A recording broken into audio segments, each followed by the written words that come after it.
दोस्तों ये काढ़ा सर्दी जुकाम खांसी और बुखार से हमें बचाता है, अगर हो जाए तो उसे ठीक करता है। तो इसे बनाने के लिए मैंने 2 गिलास पानी डाल दिया है, 3-4 तेज पत्ते डाले हैं और 5 लौंग फूल वाली और 10 काली मिर्च डाली है क्रश करके।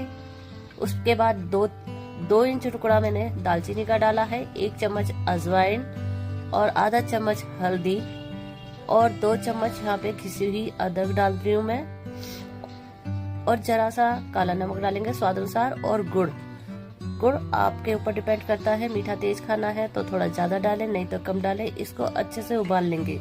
यहाँ पे हमें 10-15 तुलसी के पत्ते भी डालने हैं, लेकिन क्योंकि मेरे पास तुलसी अर्क है तो मैं उसकी 10 बूंदे इसमें डाल दूंगी। ध्यान रखें गैस सिम पर रखें, इसको उबाल लेंगे आधा होने तक, मतलब 1 गिलास जब रह जाएगा तब इसको छान लेंगे। 3 हिस्से करेंगे बराबर और 3 टाइम पियेंगे, सुबह दोपहर और शाम।